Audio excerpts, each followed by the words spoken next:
1st, right? Yeah. Mm-hmm.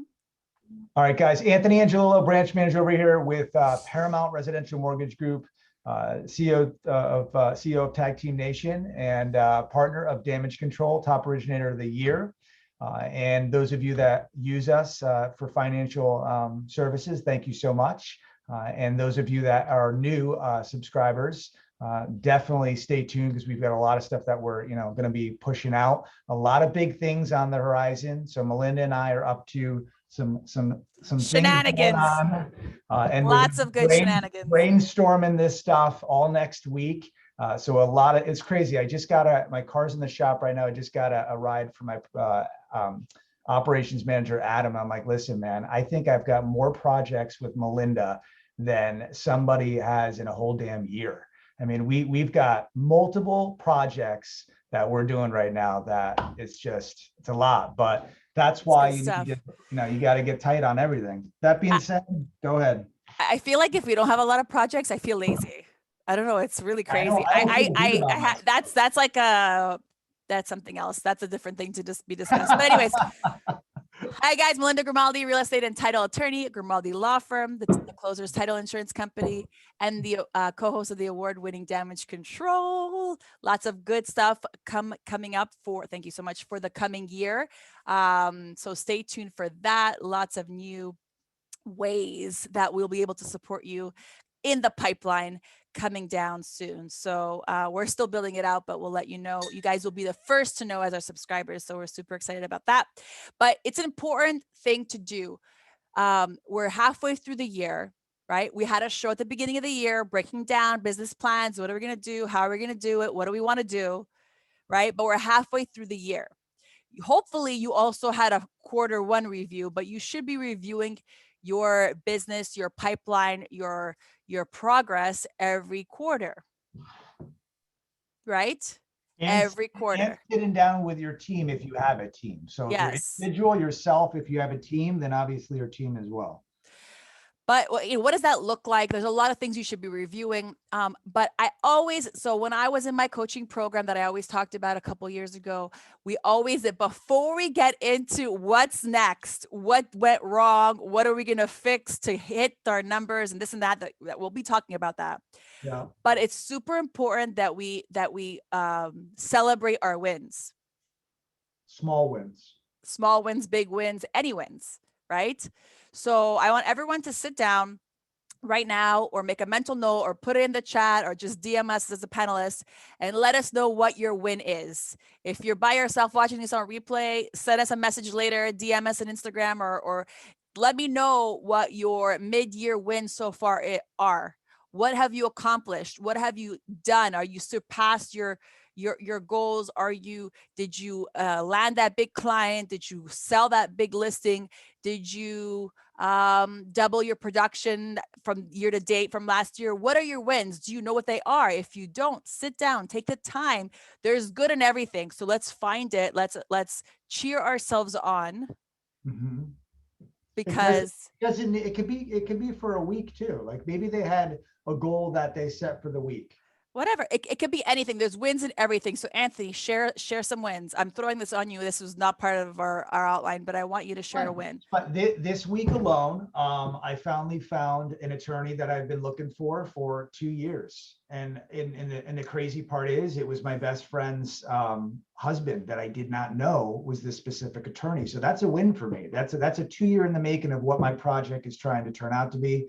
And for me, that's like monumental. But in terms of our production has been amazing, and it's stretched out like we talked about yesterday, and we'll talk about that more in detail in the show. But that doesn't mean we're going to have a bad month. That just means we need to prospect harder. So we hit our goals, but our goals need to be bigger, and just we need to have more prospected and more follow-up from a market right now that's a seller's market primarily, and we do a lot of buyers, right? So that's another thing. And then it's good to see the team right now. They're fasting.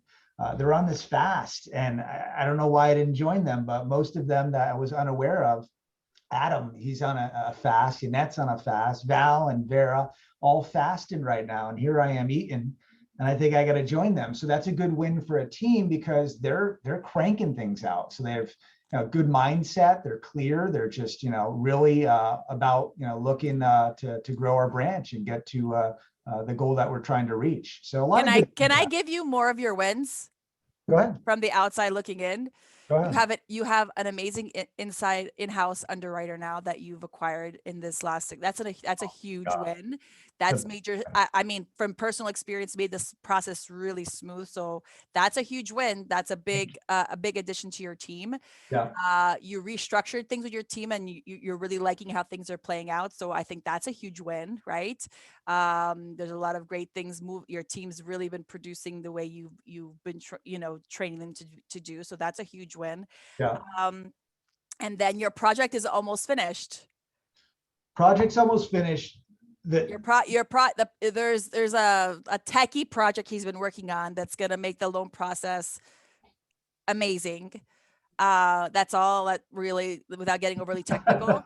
And it's probably not ready to be disclosed, but it's amazing that you're at the finish line now that you need it to be patented, like, because it's almost ready, right? So you're just doing final tweaks. That's pretty amazing. You've committed to something so large, and you've been, like you said, you bite off a piece of the elephant one bite at a time, and the elephant's almost digested. Dude, it's a lot. I'm not gonna lie, and it's very surreal. I was telling this on the team meeting this morning. I said, guys, we're in a position right now that we're really 10 years ahead of our time with the technology that we're implementing. So that is an achievement, but I'm not trying to sit here and pat myself on the back. I owe it to the team. It's not, we wouldn't be anywhere without our team. And then the other thing too is, you're right. The underwriter that we have, I spoke with her for an hour and a half last night. She's amazing. She's a good person, individual, level 4 underwriter. That means she's certified with every type of program there is, audited files, and that has smoothed out our process tremendously. So we owe it to her and the team and the operations team in the other room, because Melinda right now is seeing it too. We're closing faster, more efficient, it's less chaos. There's just a lot of things that you will learn in this business very, very, very fast, that it's hard to have smooth closings, and it's very last minute scramble and things, and you don't want that from a referral standpoint. So we do the best we like the cleaner files, the most we can do to streamline that we can control, like setting it up front, of course, makes for better service, and more growth. So that's awesome. That's a lot that happened in a year. We as a show together, we won an award, right? We launched, we're already business partners, even though we haven't really started implementing all that, which that's to come. So we're excited about all the future stuff that happened, but I think for us to build out the show to what it's been a lot of work. And we did it, and we stuck to it. We completed over a year of shows.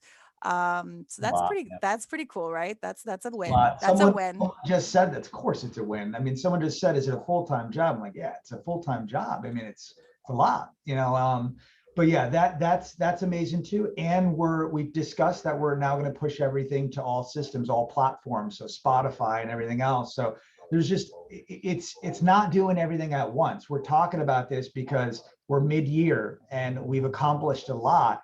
But like I say to Melinda, it's a massive elephant, and you're not supposed to look at it from a first-person view. You should have what's called a helicopter view, and you're looking at everything, and you're taking pieces here and there. That's the way to approach things, at least for me. And then being consistent about it until the job is finished. And it might take, in this case, 2 years. So be it. All right. Mentally, it is taxing, and most people opt out. But you need to have that mindset and just think of the long game. Right. Consistency. For myself, we launched a title company. It's something I've been wanting to do for I've been wanting to do it for 4 years. Yeah. And I finally said, I will not let this go anymore. And we're still tweaking things here and there, but we've come to a place that we're streamlined now with how we are operating both companies, the law firm and the title company. So I'm super excited about that. That was a big win. I finished homeschooling my son I'm not doing that next year, but that was a huge win for me on a personal level. We can't forget those personal wins. Yeah. I'm not extremely consistent, but I've been working out. That's a huge win for me because I wasn't doing anything for many years. You said that as soon as you got the Peloton, you made a promise to everyone that you were going to hit that, and you have for the most I have. You've done. Not that I'm working out every single day, but I'm getting 2 to 3 workouts a week, which is a huge improvement from before. And that's something that I really wanted to have. And thanks to a lot of my other friends, Anthony being one of them that will send me those random 6 a.m. or like 8 p.m. text messages like, are we gonna do this class tomorrow? Or like he didn't even ask me to work out this morning, but he said he was going running. Yeah. And I was like, well, shit, let me get on the bike. And that's what I did. And I got on the bike really not because I'm like, okay, well, I'm getting on the bike, so that's, What's funny is that's a win. Yeah. Vilma's on here, and Yara was inspired. She just said, you inspired me this morning, but awesome. Thank you. I appreciate that. Hopefully we're inspiring many people. But the crazy part is she said that she feels better. She's like, I feel great. I'm going to kill today. And just that's the whole concept is that's why we work out. We have to decompress.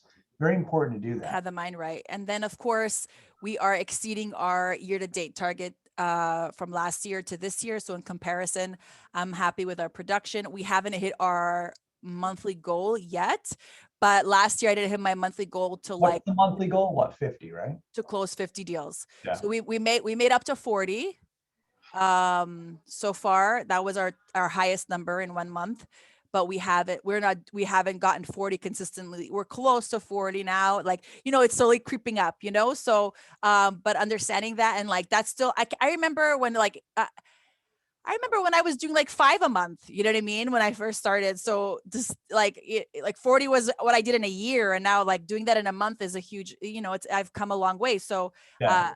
Yes, I'm not at my 50, but understanding that and like, giving myself that. And it's all relative too. You know what I mean? Like it seems like it's not possible, but it is. And when you get there, it does become a little bit easier, but then you've got to pivot and move and hire and it just, it's always, there's always things moving, right? So let's go into some of the nitty-gritty things when you're doing a review, right? And you're looking forward, you're looking back, you're trying to decide, where am I where I need to be? What do I need to change? The first thing you need to be looking at are metrics, the numbers, the figures, the data. So if you have data, excellent. That's the first step, right? You have the data to use to make informed decisions. If you don't have the data, then that's the first thing that you guys need to be implementing for the remainder of the year so that you could start making smarter decisions, right? So what type of data are we talking about? So everyone's going to be a little bit different depending on how you work and what you do, but it's as simple as, okay, I want to make this much money a year. Well, then divided by 12, how much per month? How much have you earned per month? That's the first data. Are you knowing your numbers? Knowing your numbers to a very basic level. I need to make $10,000 a month to hit my $120,000 goal at the end of the year. Well, if that's the case, what have you been earning every month? Right? Yeah. Where has that business been coming from, and how long did it take to close? Because we'll talk about how the market right now is adjusting for cash flow and things we need to think about because of this seller's market. Yeah. So are you on track? I know we're on track we're on track for our growth. Are we on track? I do not have a dollar figure goal. I need to get to consistently 50 files a month. What do you mean dollar figure goal? Like I need to make $1 million. I don't have that number goal. I don't know why. I just don't have a number goal. I want to close 50 deals a month. That's my number. That's what I'm focusing on, because the rest will come and I'm okay with that. I want 50 deals a month, and that's my goal. And if I focus it that way versus this big daunting number, which will come from that, I don't really want to focus there, because also I know it takes time, guys. It takes time to build your pipeline to increase, right? It took me a year to get to 30, and now I'm at 30 plus consistently, right? That was my goal last year. I want to be consistently at 30. That also goes over the conversion rates and cancellation rates, which we'll go into, but I'm just saying part of that is spending time on prospecting and marketing as well to scale and stretch the business. Does that make sense? Like you can't give yourself a dollar amount and say, all right, I want to go get it, and then not market or not do the actions to go get it is what I'm trying to say. Like the same thing, like when you're talking about business goals, guys, you have to understand that that's not all personal income. So if you want to make this much commission, what's it going to cost you to make that commission?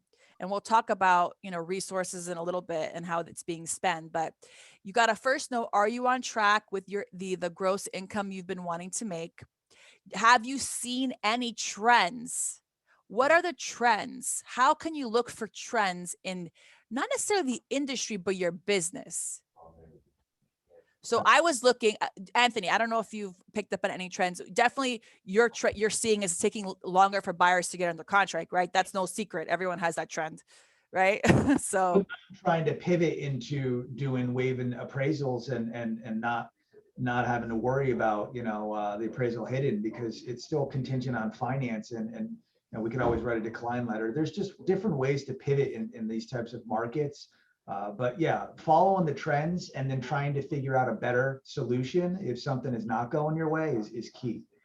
That's so good. That's like so a trend that I noticed, and this is I mean, there's challenges with this market, but one of the benefits of this market is that there's a lower cancellation rate. Once you are under contract, yeah, your buyer is less likely to walk because it took them so long, right? So they're more likely to put more money down if there's an appraisal issue, and they're more likely to take property as is without, you know, dealing with inspection negotiations, because it took them forever to get under contract to begin with.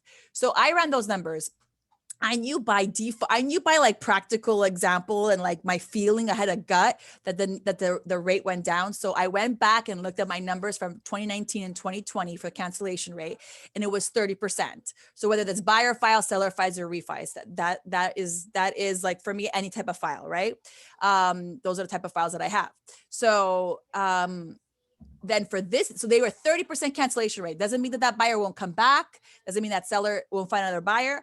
But there was a 30% once we have a contract, that contract will fall through. That's a huge number. That is. That's a huge number. And that's why I always said I need to open 50 files to close 30 because of that number.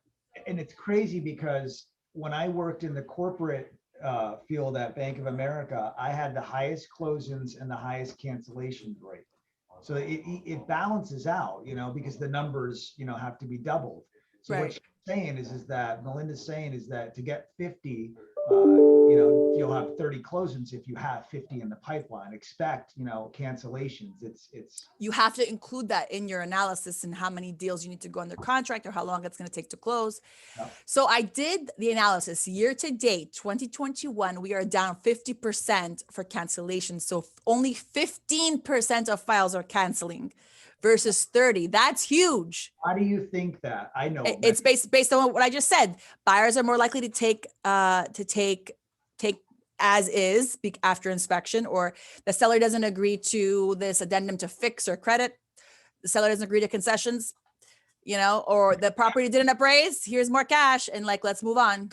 I think people are committed right from the get-go, like they've never been committed before. Like in the past, it was like wishy-washy. Now they're literally committed, saying, all right, I don't care. Yes, 10 grand over, 20 grand over, whatever it takes, like we want it. And nothing will stop them. You think the buyers that are trying to buy now are more serious? Yes. Because you can't, like, if you're not a serious buyer, you're going to back out. Yes. Yes. Before you even get under contract. Like, you're going to get discouraged, or you're like, it's not the right time for me. God has his own plans. You know how I always say that. That's my biggest pet peeve. I know. Stars in the moon the stars are not aligned for me. Okay. I haven't done it. Like, what are you doing? Oh, yes. Yes. So, so we spoke about this a little bit yesterday and earlier this morning too, about the attrition rate and like the time from initial consult with this buyer or seller. And that, well, I guess if it's your listing, it's probably not, you're probably your time frame if you're a listing agent, or if it's a listing that you're like, if you're reviewing your seller side of the business, a consult to close is going to be much smaller because they're flying off the shelf, right? So, but for the buyer side, it's probably longer than it used to be to go from buyer consult to close. I've heard it's taking like months and months, right? So I with a lot of the buyers agents and what the feedback I'm getting. So you need to understand when you're talking about your pipeline, you might hit it on the head and get it done faster or get it through, but you need to be ready in terms of even your cash flow to not close it in 3 months like before. It would be, consult, let's shop around, get you pre-approved, go under contract, 40, 30, 45 days, you're closed, right? Like like a hot buyer would take like 3 to 4 months. Now it's probably taking 6 to 8. Would you say that, Anthony? Execute contract. But between when an agent is sitting down and going to the closing table, the life cycle. The life cycle is taking a lot longer, maybe a little less. I've seen some people with some really good strategies, shortening that, but maybe back to 4 to 6, but it all boils down to follow up, man. That's all it is. We just had this conversation this morning. I said, guys, and we talked about this yesterday, which we're about to go into, is stretching out the pipeline. But yeah, your follow up needs to be doubled. So if you're following up 6 times on one lead, it needs to be 12 times. And I know everyone's like, that's too much. You're going to be pushy. It's the delivery. It's what you're saying and how you're checking up. Because what we're seeing, and I have 77 pre-approval letters. Okay. That's amazing and crazy that 77 that you're not busier in terms of not busy. I'm still at where I was when I didn't have 77, which doesn't make any mathematical sense, but there's no. But that's why it's important to assess your numbers. So it's almost like you need more to get to where, like for you need more to get to where you were to be at your baseline, right? Yes. And then to increase, you need even more to increase your production. You play serious psychiatrist with everybody, because what I'm seeing is the agent's not there. The agent's not showing me this fast enough. The lender's not providing numbers. It's been 30 minutes. Well, give us a second here. People want things fast right now, and you need to make sure you have the credibility and you're not getting deflated. Like the client is becoming deflated through the process. So they're physically and psychologically opting out because they're losing. And when they're losing, they don't feel good and they feel like it's not meant to be. And so we need to then follow up and be that cheerleader to say, hey, look, it is meant to be. Let's get back on the saddle. That's what I'm seeing a lot of. That's what we were notorious of, and we still are. And I think we do that the best out of anyone. And I definitely will say that, but it's difficult because it's happening more frequently. Yeah. So you have a lot more people to pump up, right? Yeah. And get them. That takes us to our next point in your review process. When you're reviewing your quarter, your mid-year, you need to be analyzing what are the challenges that you've experienced and how can we pivot from that. So Anthony, this is a challenge. The low inventory is a challenge. So as an agent, you need to be able to set up the expectations and kind of guide people and check in with them more often, because you don't want them to lose faith. Even if you have nothing new to give them, or you still got to do that check-in, right? Because, okay, they've agreed to hire you. They've agreed to purchase, but now we just got to find something. And sometimes it's taking, so you got to just check in and like keep them close, right? Keep them close so that they don't, A, go to somebody else, or B, get discouraged and back out. Without a doubt, man. Right. And start their brains going the wrong way. I just literally went over this 2 days ago, and I spoke to an agent and I said, I'll waive my lender fees, $1,500. I'll do an additional $500 PE. That's $2,000. I want them to go at least $6,500 over asking price. Over appraised value. And they agreed. So it's Peter paying Paul at that point. We're taking the blow, but I've got 77 pre-approval letters. I don't care about the extra $2,500. I want to get in all this volume and push it out and make more referrals for that buyer's agent. So that's a challenge that we're having right now. And you use the key word, stretching the pipeline. in order, our pipeline needs to be, we need more in order to get to where we need to be. So more follow-up, more prospects, more pre-approval letters, 144 pre-approval letters. And yes, it should leverage out, and then we'll have, record-breaking months, but there's no inventory. So right now it's hard in a seller's market for a buyer, especially clean buyers. I'm coming across with people that are, FHA maxed out trying to buy in Wynwood. I was just telling you this yesterday, $80,000 cash, and buyer's agent saying there's no inventory. There's inventory, man. You got to find it. $500,000 townhouse in Wynwood, someone's not doing their job correctly, or they need to do it, more aggressively. So it's difficult, but there's ways to really analyze, and that's what we're talking about. Another obstacle we've been seeing a lot is the appraisal issue, right? Because like, it's as if, I don't know, Anthony, how long are these above asking price, above appraisal closings going to impact the actual appraisal? I don't know, man. How does that even work? So one way to deal with this is do what you did, like come up with a bit more over appraisal, and you giving concessions that way through credits or waivers. There was an escalation clause that Vera and I, one of the sales reps over there, saw for 560,000. And I got everyone on the phone. They go, "What are we doing?" I go, "Get rid of the escalation clause. You just basically told the seller what you're going up to. I think that's just asinine."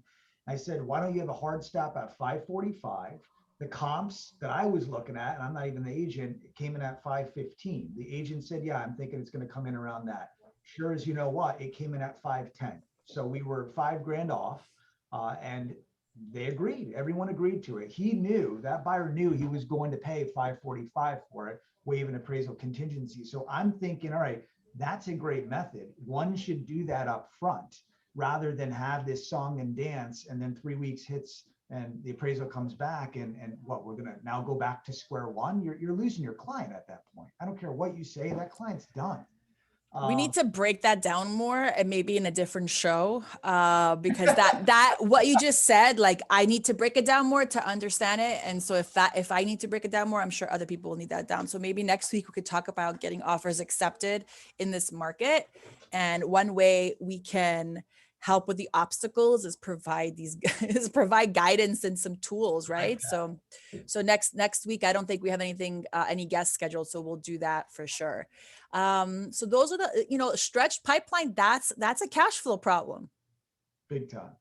Yeah, when I had 30% cancellation rate, the only way to deal with my cash flow problem, if a deal didn't close within 30 to 45 days, was get more deals, because eventually, you'll get to your number that you need. So you need to figure out, like, your stretch pipeline, you're going to need more, so that eventually some will close and some will back out, and some will just close later. And so you need to take that into consideration. Don't think because you have 5 buyers in your pipeline, you're going to close all 5 within the next 60 days.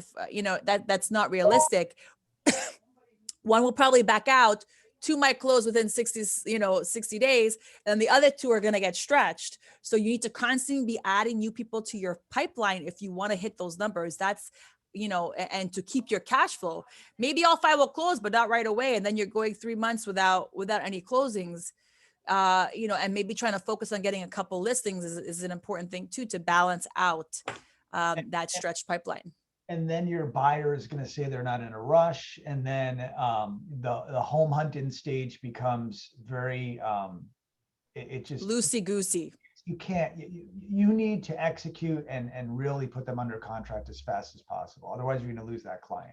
And then life happens, how do you know they're going to have the funds 5 months from now? You know what I mean? What's going to happen? Or they don't mess up their credit or something, Yeah, it's all different layers. So we spoke about it briefly already, but resources. So guys, if you are spending money on leads, if you're spending money on marketing, and you haven't assessed if it's working for you, I know whenever I talk about this, you guys, I did this so poorly many years ago and had so much debt because I'm like, shit, just throw money at it. Money's going to make money, right? But that's not always the case. You got to spend it wisely.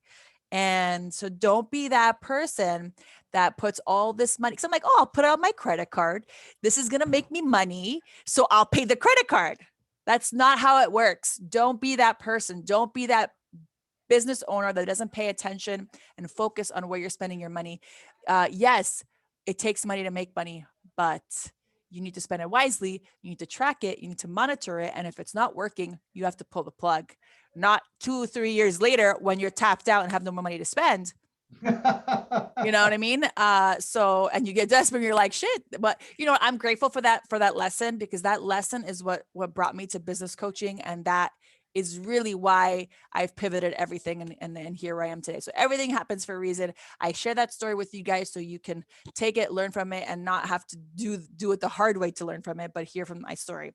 So tracking is super important. What have you been spending on?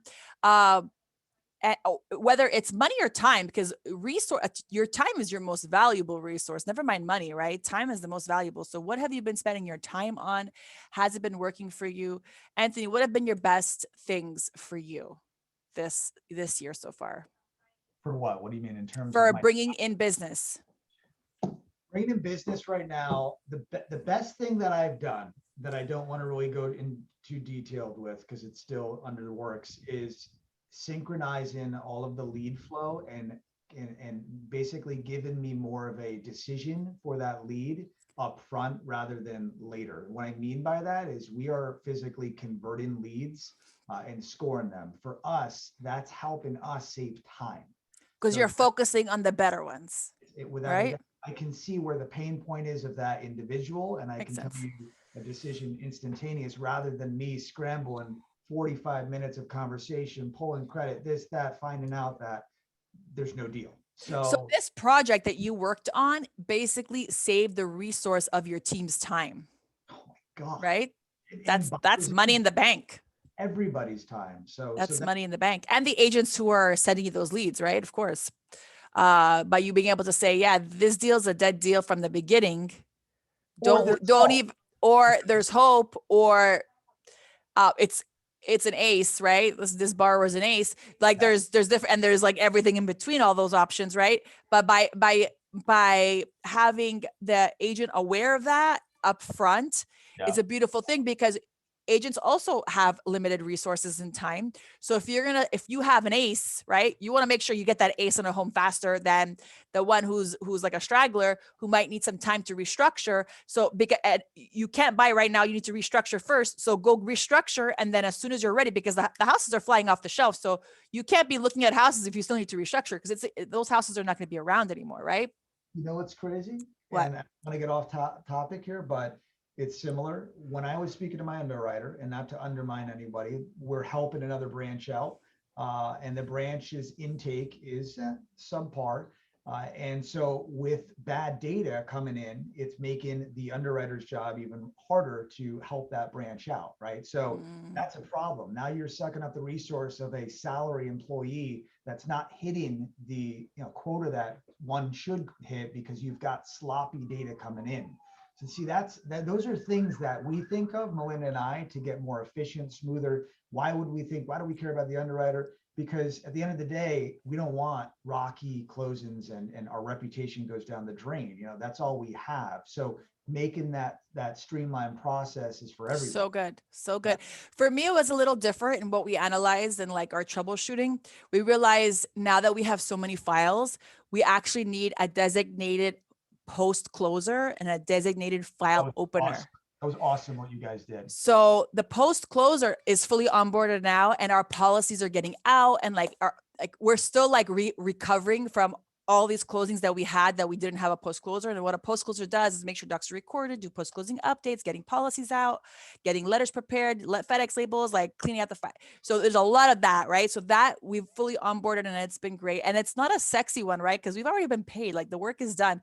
It's not a sexy position to look for or you want, because it's not really an income producing in and of itself, because it's kind of, but it clears up the rest of the team to not focus on those things, and the post closer can just do that job, right? So, and now we're at the point where the person opening our files has too many other roles, and we need a designated file opener. So that's what we're looking for right now.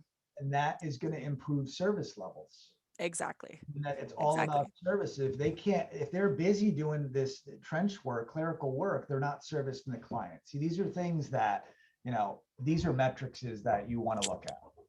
Right. SLA agreement. Yes, so good. So that was one thing that we analyzed. And so actually starting Monday, everybody on my team, including myself, we're going to be tracking our week. What are you spending your time on? And then that's where we find the next problem. What's the next obstacle? Where is it going to be? What is the bottleneck? What is our bottleneck? And that you can't do that without tracking your day. So I'm going to have my entire team, whether you're processing on the processing side or not, or the admin marketing side, everybody's going to be tracking their day. I encourage you, Anthony, to do this with your team. I think it's a great exercise. You create spreadsheets, everyone, and then you report it, only you see it, and you're going through and you see, okay, this person keeps getting interrupted by the phone, or this like that's how I know what my next hire is going to be, right? That's how I know what our next project is going to be. We send so many freaking emails. I hate that. Right. So that's like one thing, for example. And my system now has certain ways to automate sending documents. So when a lean search comes in, when a Gestapo comes in, that is going to cut, or it'll be sent. Once it's saved, it'll be sent automatically. If I just take 2 days to build that out, I will cut our emails in half. So that's the next step, is to be able to build that out, because I know that will streamline my process. Do you think the Slack channel that we have that's private between our branch and yours, does that help the efficiency and emails going out back and forth? Yes. We still use the emails for the like formal requests and things, but we don't have to, like this morning we have a closing in early next week that we're going to be closing together. We have a mutual agents file. And then I said, I asked my closer, just double check in Slack where we at. Like, are we on, like, because it's nice to be able to give people the right expectations. Lately, you guys have been on track, very, very great. So but we like to check in. We check in with everybody, right? Like, where are we at? So that we can get the right expectations. We don't sign the sellers too early if they're not ready, if the lender's not ready, right? So, but it allows us to like minimize half the emails. We just when we're sending big file documents is when we're sending emails, really, most of the time, unless we need to copy clients and all. So it's been great. I really love that. I thank you for inspiring me to use Slack for my team, because it's been great. Now we have actually we improved how we use it internally. It's been a joy.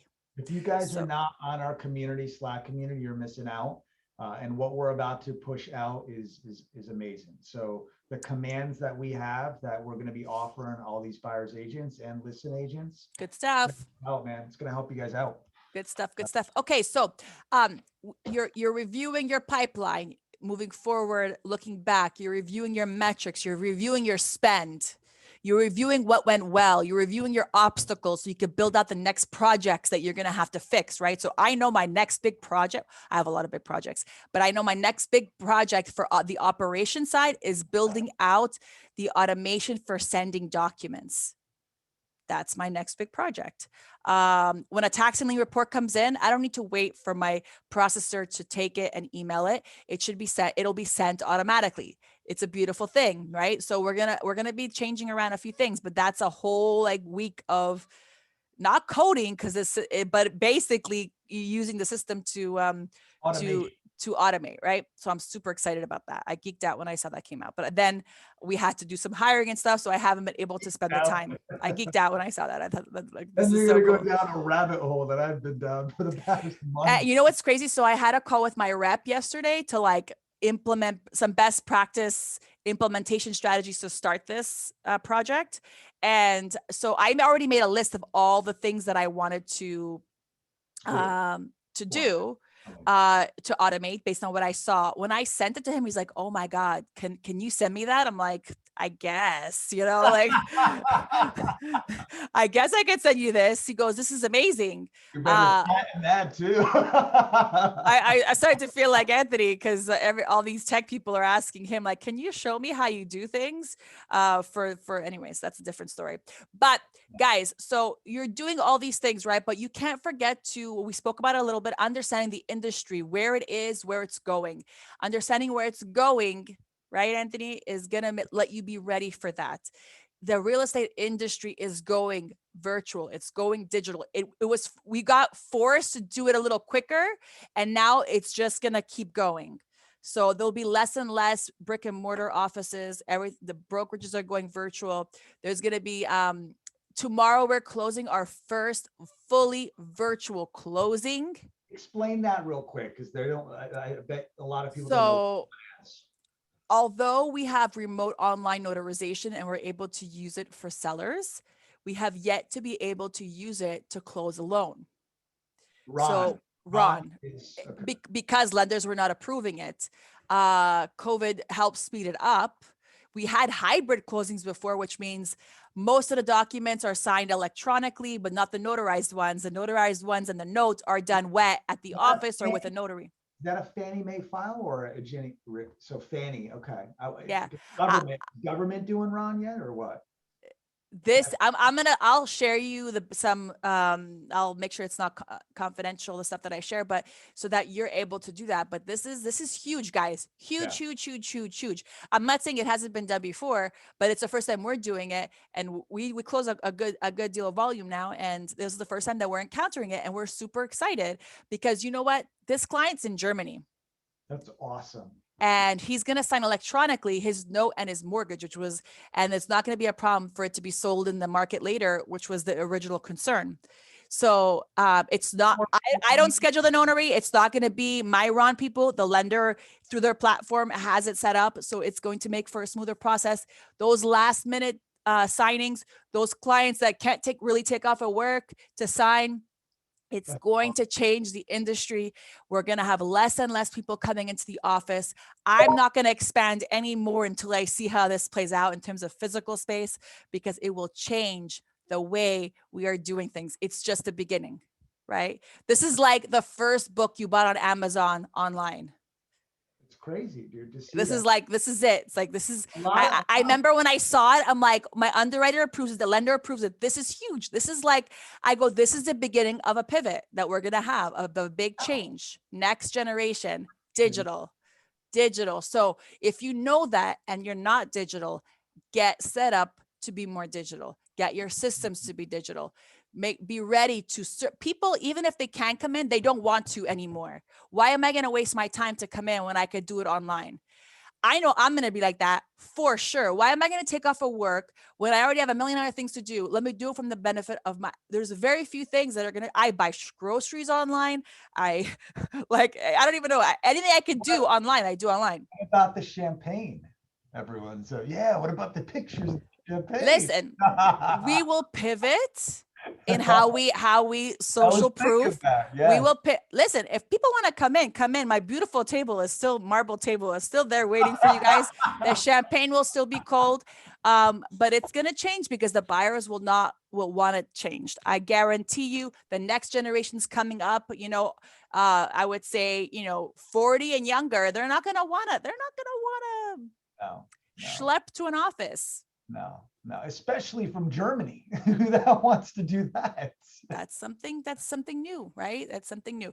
So understanding that and being ready for that, even being ready, like if I'm not going to be at closing, I'm not going to have that big basket. How am I going to show my appreciation, thank you gift to my clients? Changing the strategy, thinking ahead, planning for those things, right? Because it's going to start happening more and more. So how can I have that social proof, pictures, thank you gift, all that, it's going to look different, right? It's going to look different. Maybe at the walkthroughs, you're going to have to do it a little differently, right? Because you're not going to have the next step.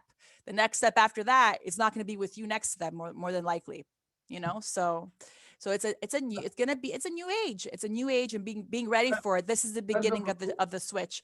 We are actually one of the most outdated industries we're still in paper. Right. And so it's only a matter of time, and it's probably going to be sooner rather than later that we will go more. We are, there's already no paper contract. There's DocuSign, things like that. So be ready for that, guys, because it's only going to be checks that are going to be on paper. And even that, pretty soon, it's going to be like ACH. Our system's going to ask. Like we already wire commissions. I mean, I love to see you guys, but it's gonna look different. It's gonna look different. Send them a thank you gift, or just send Uber Eats or something. Something like that. I don't know. We'll have to change it up. So So thinking about all these pointers, we'll summarize them in our post show notes of all the things you should be considering. I know a lot of brokers are doing their 6-month review right now. So take a, if you have that opportunity, take a look at that.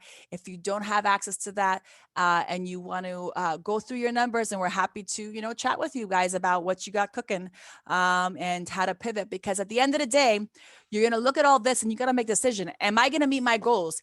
If you're behind, what do I got to do to hit that target? Or do you adjust your goals? Sometimes you need to adjust your goals depending on where you're at. So it's a tough market out there. People are stressed out.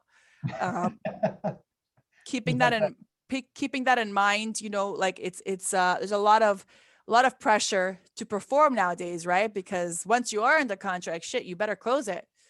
Right. So, bring in the A game, man. Bring your A game, but then also make sure you're taking care of your mental health. You're exercising, you're meditating, you're journaling, you're doing whatever you need to clear your mind, because this is probably the hardest season I've had with the pressure. Even though I have a bigger team, the best systems, it's been a lot of pressure. So I'm sure for you guys as well. I always joke with an agent, they're like, this deal is stressing me out. Yeah, this is one deal. Imagine me. And I want 50. That's like self-persecution. So guys, just remember to keep yourself, take care of your bodies, take care of your mind, because if that's not right, the rest won't matter. So just I know we talk about that often. We pop it in here and there. It's super important. But that's pretty much it. Anthony, you have any last minute things you want to add?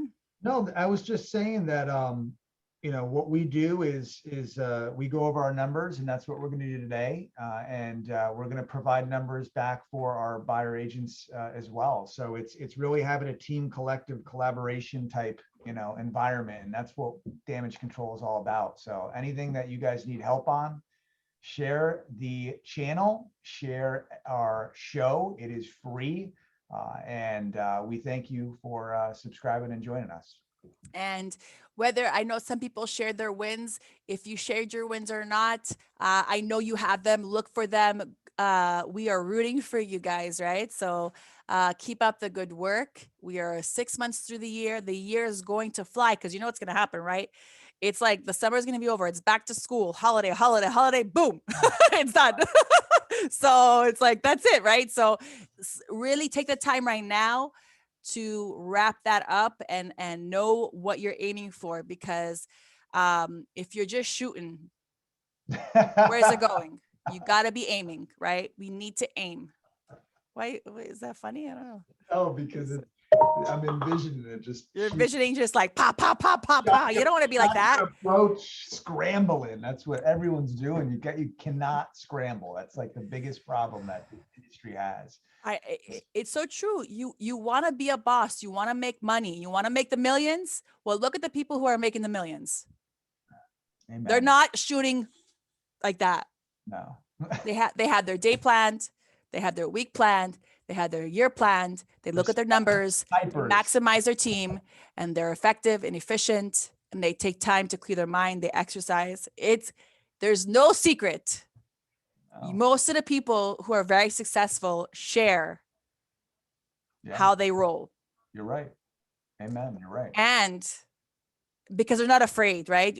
When you find yourself sharing your secrets, you're confident in who you are. You know that you've gotten to a new place. Yeah. And so sometimes I find myself like I was like, I don't want to share you my checklist, whatever, who cares? Like, because he's going to share with my competitors, but they're all over the country. Who cares? Who cares? Who's going to implement it? That's the reality is no one. There you go, man. Takes time. Really takes the time to build stuff out. And if you take the time to build out your business, you will see the benefit. It may not be immediately. Yeah. It's long-term. Okay. It's a long-term game plan, because these are the things that Anthony and I are winning with in our businesses now were things that were built years ago. They weren't built yesterday. Yes. It's scary. I was worried about property fields and making things organized. Now I'm worried about automation and intake. And it's just crazy to look at that and say, what the How hell? things build, how things build on each other, right? It's one bite at a time. Because if you take too many bites, you're going to choke. And you're gonna get agita. You're gonna get indigestion. You're gonna need some Alka-Seltzer. No. All right, guys, amazing episode. It inspired me. It reminded me to slow down and look at my stuff. I know it did to Anthony as well. I hope it does that for you. And I hope to see you guys at the closing table real soon. And if you're not local, hit us up. We'd love to connect. Amen. Take We're care. we're not just here on screen. We'd love to connect with you guys. Don't be afraid. We don't bite. We only bite we only bite elephants. we don't bite agents or other people. All right, guys. Peace out. Take care. Bye.